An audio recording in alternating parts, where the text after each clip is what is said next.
Ashtavakra now points to quietude, the serene stillness of the self. He teaches that true peace arises when the mind rests in silence, free from agitation and desire. And it's not the kind of forced silence most of us are used to either. Right, exactly. So if you're looking for a little bit of that quietude today, make sure you subscribe, like, and share your own reflections in the comments below. Your insights make this journey so much richer for all of us. They really do. Welcome everyone to this deep dive. Whether you're taking a break from a totally chaotic workday or, you're just insanely curious about ancient philosophy, you are in exactly the right place today. Absolutely. We have a pretty wild text to explore today. We really do. Uh, Our mission today is exploring Chapter 10 of the Ashtavakra Samhita, or the Ashtavakra Gita, as it's often called. We're specifically using the translation and commentary by Swami Nityaswarapananda, which is basically a masterclass in Advaita Vedanta philosophy. yeah, and I mean, for anyone who isn't super familiar, Advaita is absolute non-duality. It's the idea that there's only one reality, no separation. Right. But before we get into the heavy philosophy, I have to give you guys the backstory from the preface, because the messenger here is just as radical as the message. Oh, the backstory is incredible. It really sets the stage. It totally does. So the name Ashtavakra literally translates to 8 curved. Which is referencing a severe physical deformity. Yeah, exactly. He was born physically twisted in 8 places. Okay. And the mythology behind it is wild. His father, Kahor, was this renowned Vedic scholar, and while Ashtavakra was still in the womb, he actually corrected his father's pronunciation of the Vedas. From the womb. From the womb. And his dad was so humiliated by this unborn child correcting him that he cursed him to be born deformed. Which is, a pretty extreme reaction. Just a little bit. So fast forward 12 years. King Janaka, who is this legendary philosopher king in ancient India, is hosting a massive debate in his royal court. Kahor, the dad, goes to debate the greatest scholar there, a guy named Vandi. And he loses. He loses badly, and the penalty for losing isn't just like a bruised ego. He gets thrown into the ocean to work in this sort of underwater sea sacrifice. It's basically a death sentence. And the ocean is super symbolic here, too. In Vedanta, the ocean is almost always representing samsara, the endless cycle of birth, death, worldly suffering. Well, that makes sense. So he's drowning in illusion, basically. Exactly. Drowning in the noise of the world. Wow. So 12-year-old Ashtavakra, this twisted, crippled child, travels to the court to save the father who cursed him.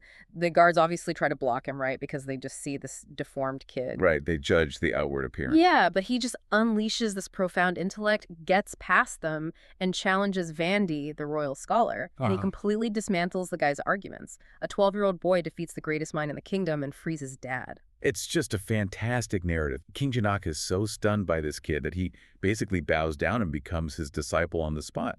Which is a perfect analogy for the text itself. Like, his twisted body hid this boundless, perfect intellect. And in the same way, the chaotic, twisted noise of our daily lives is just hiding this profound inner quietude. That is the perfect way to frame Chapter 10's core thesis. Because quietude, according to Ashtavakra, is the natural state of realization. The natural state. Yeah, exactly. Yeah. It is not something you build. It's not an achievement. It's just what remains when the noise is removed. When the self is actually known, the mind just naturally becomes calm and silent. Okay, let's unpack this, because Chapter 10 really emphasizes that quietude isn't forced. It flows effortlessly from detachment. So let's look at verse 4. Ashtavakra says, bondage consists only in desire, and its destruction is said to be liberation. What's fascinating here is how stark that equation is. Bondage equals desire, period. It's so blunt. It really is. And, according to the text, our entire entanglement in the world is rooted in desire. Yeah. But we have to be careful with that word in English. It's not just about, wanting a new car or a bigger house. Right, it's deeper than that. Way deeper. It's about the constant modification of the mind stuff. In Sanskrit, they call it the chitta. Every time you have a preference like, I wish it wasn't raining, or I hope they love my presentation, that is a desire. You're agitating the chitta. Exactly. You're creating friction between what is actually happening and what you want to happen. The commentary in Swami Nityaswarapananda's translation uses this brilliant analogy of a lake that I think really helps visualize this. Oh, I love the lake analogy. It's classic. It's so good. So think of your mind, your chitta, as a lake. Desiring, grieving, accepting, rejecting, all of those little preferences you mentioned, they're like ripples or waves on the surface of the water. Right, they disturb the Yeah. surface. But the bottom of the lake, way down deep, is your true self. The problem is you can only see the bottom when the water is perfectly calm. If there are waves, the mud gets kicked up and you can't see a thing. And as long as you identify with the body and the ego, you are constantly kicking up mud. You're constantly trying to manipulate the waves. Which just makes more waves. Exactly. That's why non-attachment to the world alone brings realization. Quietude is just the settling of the mud. When the mind stops reaching out to grab things or push things away, the water clears up, and the bottom of the lake, the self is just there. It's already there. You didn't build the bottom of the lake. Right, you just stopped obscuring it. But this is where Ashtavakra really pushes the envelope. Let's move to verse 7. He says, "Enough of prosperity, desire, and pious deed. The mind did not find repose in the dreary forest of the world." That's a heavy verse. It is. And here's where it gets really interesting. Prosperity and desire, I get it. It makes sense to give those up in a spiritual context. But pious deeds, why would he tell us to give up doing good things? Isn't being a good person the whole point? This raises an important question, and it's one of the biggest stumbling blocks for people studying Advaita Vedanta. Because it sounds almost, I don't know, unethical. It sounds totally nihilistic if you misunderstand it. But the Advaita perspective here is that even good actions or pious deeds are part of the pairs of opposites: good and bad, pleasure and pain, success and failure. They come as a package deal. Exactly. If you perform a pious deed with the thought, I am a good person doing a good thing, you are tying yourself to the idea that you are a doer. You're operating in a relative world. Oh, so you're still building up the ego. It's just a spiritually shiny ego. That's exactly it. You're keeping yourself on the treadmill of karma. Swami Vivekananda had this great analogy about this. He said, bad deeds are like an iron chain. They bind you, they hurt, they keep you in a dungeon. Right. But pious deeds, if done with an ego, are a golden chain. They might look beautiful, they might keep you in a comfortable palace, but it's still a chain. You are still a prisoner. Wow. A golden chain is still a chain. Yeah. True repose, true quietude requires stepping out of the forest of relative existence entirely. You can't just hang out in the nice part of the dreary forest. You have to leave the woods. Okay, I want the listener to just pause for a second here. Imagine you are standing in the middle of a chaotic city street.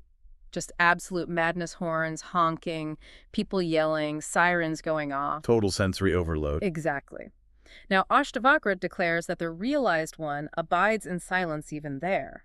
I want you to imagine feeling the vast, silent emptiness of a deep wilderness inside yourself while physically standing in the middle of that city chaos. It's a profound image.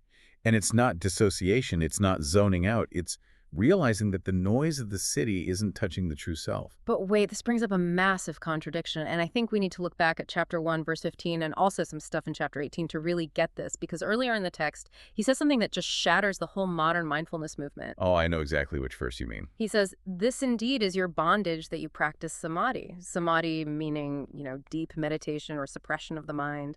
How is meditating considered bondage? Because if you are trying, like physically or mentally straining, to be quiet, you are operating under the fundamental illusion that you are currently bound. Oh, wow. Okay, say more about that. Think about it. The text says, one who considers oneself free is free indeed. So if you sit on a cushion and say, I am going to force my mind to be quiet so I can become free, the underlying belief is, I am an agitated, bound person. Right, you're reinforcing the identity of a seeker. Exactly. The effort to be quiet is a noisy effort of the ego. Let's actually pause again here, because this is so relatable. I want to ask you, the listener, have you ever made yourself incredibly anxious just trying to relax? Oh, absolutely. Like, it's Sunday, you have the day off, and you tell yourself, I'm going to relax today, I must optimize my chill. And by trying so hard to relax, you end up totally stressed out. It's a trap. It's the irony of the ego. Going back to our lake analogy, it's like trying to smooth out the ripples on the water by furiously pressing down on the surface with your bare hands. You're just splashing around. Right, you're making massive new splashes trying to force the water to be still. And that's why the realized one doesn't practice samadhi in that forceful way. They abide in silence effortlessly. They don't do quietude. They are quietude. That's a huge distinction. Doing versus being. It changes everything. Even if they appear to be acting in the world like maybe they're running a business or raising a family inwardly, They are completely detached from the results. So what does this all mean for someone actually trying to live this? How does a disciple achieve this state if they aren't supposed to try to achieve it? Well, the text says you do it by realizing you are not the body and you are not the doer. Ashtavakra tells the disciple, you are intelligence itself, the eternal witness, and free. Go about happily. Go about happily. I love that. It's so light. It is. He's urging the disciple to rest in the stillness of the self, entirely beyond effort or striving. True quietude is portrayed as this inner peace that is just unshaken by external circumstances. It totally redefines peace, because usually we think peace means retreating to a quiet room, lighting a candle, turning off our phones. We try to control the environment. We curate our peace. Yes, curated peace. But this is an unshakable internal posture. The text even mentions that to a realized soul, a crowded multitude of human beings feels exactly like a solitary wilderness. Because they see no duality. They look at the crowd and they don't see others competing with them or annoying them. Yeah. They just see the self. If we pull back and look at the key themes here. If we connect this to the bigger picture, quietude isn't just a byproduct of enlightenment. It's not like you get enlightened and as a bonus you get peace and quiet. Right. Quietude is the essence. The text actually describes the absolute as calmness and effulgence. When the illusion of duality finally drops, what's left is just supreme, undisturbed silence. And I really want to focus on the word natural here. Okay. This is the silence of the mind as natural peace. It isn't the strained silence of, biting your tongue when you want to yell at someone. Yeah, not at all. Or suppressing a dark thought. It's the natural peace of knowing that you are the boundless ocean and the universe is just an imagination playing on the surface. That boundless ocean metaphor is so powerful because freedom from agitation and desire, which is really the core of this, is when the mind simply does not desire or grieve, reject, or accept. It just watches. It just watches. It's the total cessation of that exhausting push and pull of human existence. You stop being a ping pong ball bouncing between pleasure and pain. Which means inner stillness is liberation itself. Liberation isn't a geographical location. It's not a heaven you go to after you die. No, it's available right now. It is the immediate, available inner stillness that happens the exact second you stop identifying with your ego and start identifying as pure intelligence. Right here, right now. And I want the listener to really internalize this for our third prompt. Just take a breath and feel the weight lift off your shoulders right now. Realize that true freedom doesn't require you to acquire anything new. You don't have to buy anything, learn a new skill, or achieve a new state. You just have to let go of the noise. It's an unburdening. It really is. It is. And connecting this ancient text directly to modern life is so crucial, I think, because look at the listener's life right now. You might be catching up on emails, prepping for a stressful meeting, doom scrolling on social media while you listen to this. Oh, the doom scrolling. It's the modern dreary forest. It really is. We live in this restless, hyper-stimulated world where we are constantly striving for what Ashtavakra calls prosperity and pious deeds. Just look at the hustle culture of self-improvement. Oh, absolutely. The relentless optimization. Yes. Tracking our sleep, optimizing our diets, trying to be perfectly mindful. It's exhausting. It is exhausting. And that's exactly how Ashtavakra's quietude offers such deep healing and balance today. It is quite literally a permission slip to stop trying so hard to fix everything. A cosmic permission slip. Exactly. It's an invitation to recognize the part of you that is already perfect, already whole, and is just observing the chaos without being touched by it. You don't have to optimize the witness. Right. And this chapter really reminds seekers that this silence is not emptiness. I think a lot of people fear meditation because they think they're going to turn into a zombie. That it's a void. Yeah, a dead void. But it's not. It is the absolute fullness of peace. Right.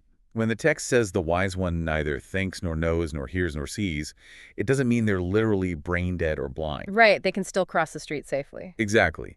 What it means is they are resting in a joy that is so incredibly full, it requires absolutely no external objects to sustain it. Their peace isn't dependent on the stock market, or their relationships, or their health. It's unconditional. Completely unconditional. Wow. So as we wrap up this deep dive, let's summarize the core message we've been unpacking. Quietude is the natural peace of the self.